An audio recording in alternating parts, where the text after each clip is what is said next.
Reversion and renewal in all human areas. The Third Testament, Revelations of Jesus Christ, chapter 57.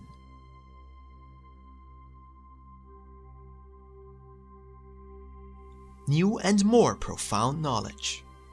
Thus saith the Lord. Time draws near in which the spiritual revelations will disclose to mankind the shining path to reach and know the mysteries which are concealed in the bosom of creation. The light of my Spirit will reveal to you the manner of obtaining the true science which will permit man to be recognized and obeyed by the creatures that surround you, and by the elements of creation, thus fulfilling in this way my will that man would be Lord on the earth. But that will take place when the spirit of man, illuminated by its conscience, will exercise its power and its light over the weaknesses of the flesh. The day when men will understand the importance of the Spirit is near, for many men, believing, do not believe, and others seeing, do not see. Yet when they touch the truth, they will recognize that it would be childish, unfair and senseless to continue sustaining a being that belongs to another life with the fruits of this world. Then they shall seek the light in their religions, and in their anguish and anxiety to find the truth. They shall go about, abolishing what is false in their doctrines, and destroying all that is superficial and external in their various cults, until they discover the divine essence. Mankind will certainly get tired of sowing hatred, violence, and egotism. Each seed of hatred that they sow will multiply against them in such a way that their strength will not be enough to gather its harvest. This result, unforeseen and superior to their human power, will detain them in their frenzied and senseless journey. Afterward, I will perform a miracle in each heart by allowing charity to emanate where there was only egotism. Men will again attribute to themselves all perfection, knowledge, and justice. They will remember that Jesus said, "The leaf of a tree does not move without the Father's will," because today, according to the feeling of the world, the leaf of a tree, all beings, and the stars move by chance. When my voice is heard by humanity in spiritual form, men shall feel the vibration of something that has always been inside them, but without the power to freely manifest itself. It will be the Spirit, animated by the voice of its Lord, that rises up to answer my call. Then a new era shall begin on earth, for you shall cease to see life from below, and begin to see it, to know and enjoy it from the heights of your spiritual elevation. When it is no longer the mind that leads, the Spirit is observing or understanding science, but the Spirit that elevates and guides the mind, when we'll discover things that are unfathomable to them now, but which are in fact destined to be revealed when men have spiritualized their intelligence. I have told you that the moment will come when the light shall shine from everywhere, in all lands and all continents. That light will shine according to the spiritual preparation of man, and through it, a new and more accurate idea of creation will be formed, a new stage of spiritual evolution. When men come to think universally of love, each person will then try to perfect themselves, to comply, and to serve others better. All fear of punishment will be unnecessary. Man will not comply from fear, but from conviction. It is then that humanity will have evolved spiritually and in his intelligence. When my seed has sprouted in the hearts of the people that make up humanity, the life of every human will undergo a complete change. How big the change will be, which they will show in their human life, as well as their spiritual worship towards God, when you compare the state of living, believing, worshipping, fighting, and thinking of the humans from earlier times with the ones who live spiritualism. From that time of fanaticism, idolatry, materialization, and absurd faith dogmas, no stone will remain atop the other.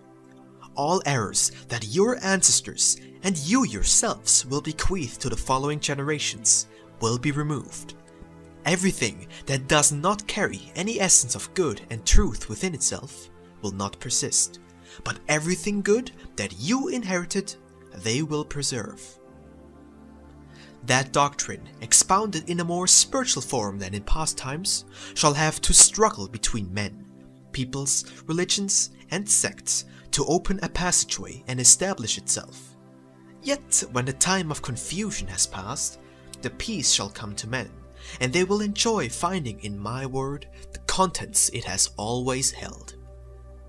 The concept of my divinity, of the spiritual life, and of the purpose of your existence shall begin to follow the true path, for each man shall be a good interpreter, and what has been told him in parable and in a figurative sense by your master, and by his envoys and prophets. That language was understood only in part by men. It was the lesson assigned to them according to their mental and spiritual capacity, but they, wishing to know all, became confused, giving it material interpretations to what can only be analyzed in spiritual form. Instruction through human envoys of God. I have promised to send the great spirits of light to live among you. They await only the moment to come to earth, to be made flesh, and fulfill a great mission of restoration. What will you need to teach these beings when they come to inhabit this world? Nothing! Truly, I tell you, for they shall come to teach, not to learn. You shall marvel to hear them speaking, even in childhood, of profound teachings, sustaining conversations with the men of science and the theologians, startling the aged with their experience, and counseling the children and the young toward the good path. Blessed shall be the home that receives one of these spirits in its bosom, and how grave shall be the charges against those who try to impede the fulfillment of the missions of my envoys. I tell you again that there shall be no lack in the world of men bearing great light to illuminate your path and sow your lives with love. Humanity has always had the presence of these men on earth, and the time nears when great legions of these spirits of great light come to the earth to destroy the false world you have created, and to erect a new one, where men breathe peace and truth reigns. They shall suffer greatly, caused by the evil of men, but that will be nothing new, for none of the envoys of God has escaped persecution, mockery, and offenses. They shall have to come to the world and dwell in it, for their presence is necessary on earth. They shall come calling with love to the heart of humanity. Their word, impregnated with justice of the Father, shall touch the pride and arrogance of all who have exchanged the vestments of humility of the Spirit for the robes of vanity, pride, false power, and false greatness. Those shall be the first to stand pointing with the finger, trembling from rage at my envoys. But this shall mean merely that in each trial to which my envoys are submitted, these can give great testimony of the truth they have brought to the world. You do not now know in what walks of human life they will appear, but I tell you that some shall appear in the bosom of great religions. They will struggle for the unification and spiritual harmony of all men. Others shall arise from among the men of science, to show with the fruit of their inspirations that the true purpose of science is the spiritual perfection of man, and not his misery and destruction. And so, in every walk of life, my servants shall appear bearing my law in their hearts, and testifying in word and deed to what I have come to speak to you of in this era.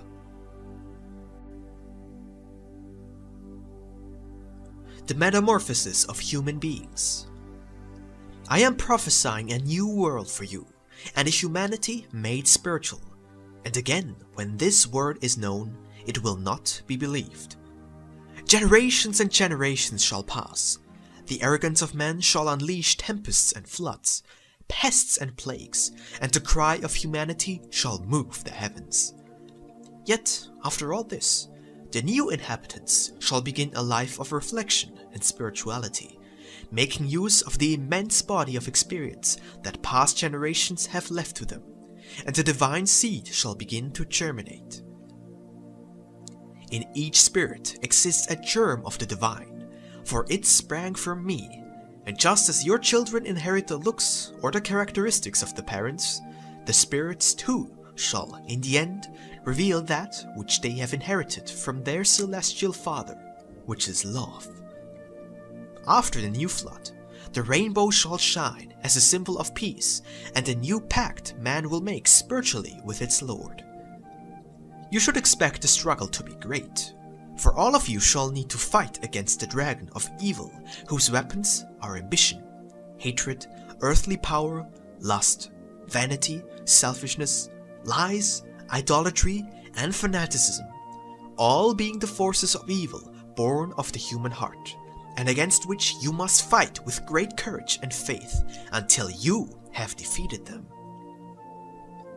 When the dragon of your passions has been killed by your arms of light, a new world shall appear to men, a new world being the same one, but which shall seem more beautiful, for men will then know how to take it for their good and their progress, endowing each of their works with the ideal of spirituality. Hearts shall be ennobled, the minds shall have light, and the spirit will know how to manifest its presence. All that is good shall prosper, and all that is elevated shall serve as the seed for human works. Man has descended deep into an abyss, and even to there the conscience has accompanied him, waiting for the propitious moment to be heard. Soon that voice shall be heard in the world with such great a force that you cannot imagine now.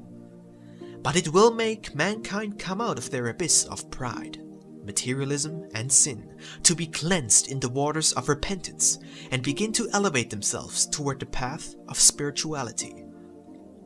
I will help all my children, because I am the resurrection and the life who comes to lift the dead from their tombs.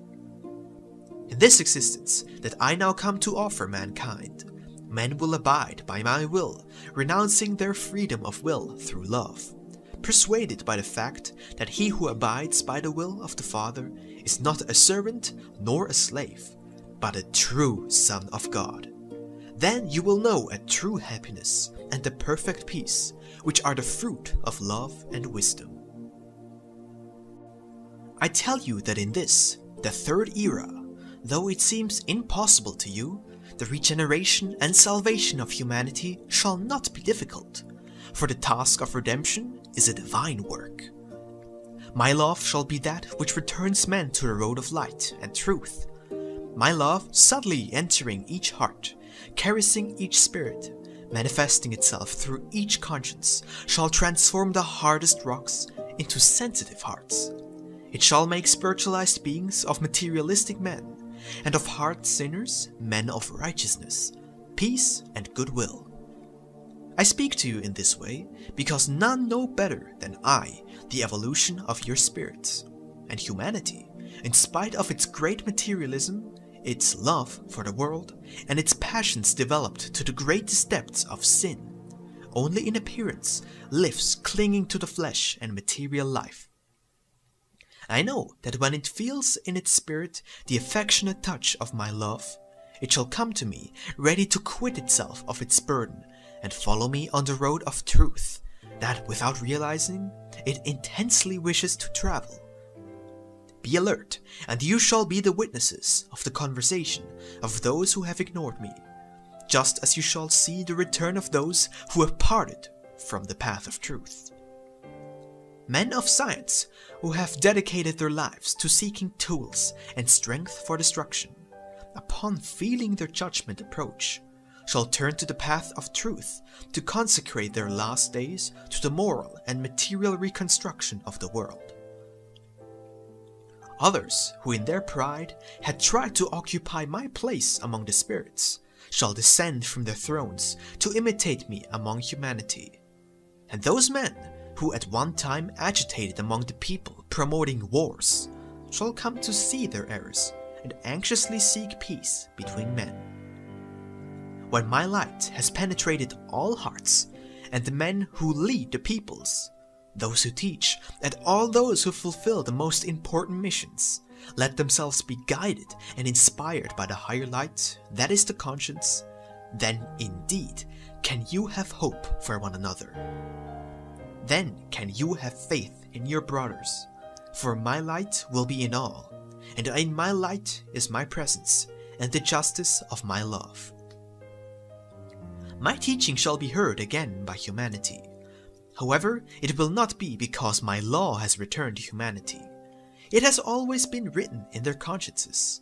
It shall be because men have returned to the path of the law. This world shall be like the prodigal son of my parable, and like him, it shall find its father in his place, waiting to embrace him with love and seat him to sup at his table.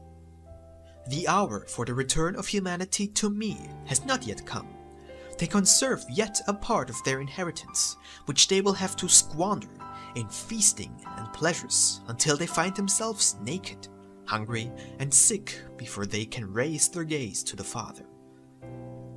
It is necessary to concede to those men, ambitious for earthly things, some moments more for their disillusion to be complete, so they may finally convince themselves that the gold, the power, the titles, and the pleasures of the flesh will never give them peace, or the well-being of the spirit. The hour of the examination of humanity in the light of the conscience approaches. There shall stand the wise, the theologians, the scientists, the powerful, the rich, and the judges, asking themselves with what spiritual, moral, or material fruit they have gathered they can feed mankind. From that instant, many shall return to me, recognizing that in spite of the glory they had on earth, they lacked something to fill the emptiness in which their spirits, which can only be sustained with the fruits of the spiritual life, had fallen. From the men of today, lacking in spirituality and love, I shall make spring the generations often prophesied by my word. But first, I shall prepare these people who today ignore and who make war and destroy each other. And when the action of my justice has passed over all, and the weeds have been uprooted, a new humanity shall arise, no longer bearing the seeds of discord, hatred, and envy in their blood, for the blood of their fathers will have been purified in the crucible of pain and repentance. I shall receive them and tell them as I did in the second era, Ask, ask, and ye shall be given. Yet now I will add, know how to ask. Transformations and revolutions in all areas of life. The material world, the planet, is not near to its disintegration, but the end of the world of sin and error, of darkness and bad science, shall come to an end with the light of my doctrine, and upon its ruins I shall raise up a new world of progress and peace. Great will be the change that mankind will suffer in a short while. Institutions, principles, beliefs, doctrines, customs, laws, and all orders of the human existence will be shaken from their very foundations. All men, races, and nations will respond to the divine call. They will listen once the spirit of man becomes weary of being a prisoner on earth. The spirit will arise and break the chains of materialism in order to proclaim its spiritual freedom. The time will come when men will arise who truly love my law, those who will know how to join the spiritual law with that of the world, the eternal power with the temporal. Yet it shall not be in order to enslave spirits, as in times past, but to show them the road to the light, which is the true liberty of the spirit. Then shall morality return to the bosom of the home. There shall be truth in the institutions, and spirituality in your customs. It shall be the time in which the conscience makes its voice heard, and in which my children communicate from spirit to spirit with my divinity, where the races are joined. And all of this shall decide the disappearance of many differences and conflicts, because up until now, In spite of the small size of your world, you have not known how to live as a single family, and have not been able to offer me unified worship. Ancient Babel condemned you to this division of the peoples and races, but the construction of my spiritual temple in the hearts of humanity shall free you from that restitution and bring you to love one another truly. A time will come when the desire of humanity for spiritual elevation shall be so fervent that they will dedicate every means at their disposal toward transforming this vale of tears into a world where harmony reigns, that will do even the impossible, making superhuman efforts and sacrifices to reject war. It will be those men that elevate this world, those who take from humanity their cup of bitterness, who rebuild all that previous generations have destroyed in their blind ambition, their materialism, and their senselessness. They shall be the ones who beware true worship for me, that worship which bears neither fanaticism nor outward or superfluous acts. They shall try to make humanity understand that the harmony between human and spiritual laws and their fulfillment is the best worship men can offer God. The time of rites, of bells and altars of bronze shall now pass from humanity. Idolatry and religious fanaticism shall give their final signs of life, and the time of struggle and chaos that I have been announcing shall come. And when, after the storm, peace has returned to the spirits, men will no longer build palaces in my honor, nor shall the crowds be called with voices of bronze, nor shall the men who think themselves great hold their power over the multitudes. The time of humility, fraternity, and spirituality will come, bringing with it an equality of gifts for mankind. The Reaper is here in this era, bearing the mission of felling all the trees that do not bear good fruit. In that great struggle, only justice and truth will prevail. Many of the churches will vanish, though some will stand, and some truth will shine forth in splendor, while others will offer only imposture. Yet the scythe of justice shall continue cutting until all of the seed that remains on earth is selected. This is the continuation of my lessons, but not the end of time as understood by men. The world will continue spinning in space. Spirits will continue to arrive on earth to be made flesh and fulfill their destinies. And men will continue populating this planet. Only humanity's way of life will change. The transformations that human life undergoes shall be great, so much so that it will seem that a world has ended and another been born. That is what all of you walk toward that life of serenity and peace, not toward the abyss or death as you currently forebode in your hearts. It is true that you must yet drink much bitterness before the time of your spirituality arrives, but it shall not be death, nor war, nor pestilence, nor hunger that halt the course of your lives or the spiritual evolution of this humanity. I am stronger than death, and so I will return your lives to you if you die, and make you return to earth whenever necessary. There is much yet to reveal to you, beloved humanity. There are yet many surprises in my arcane.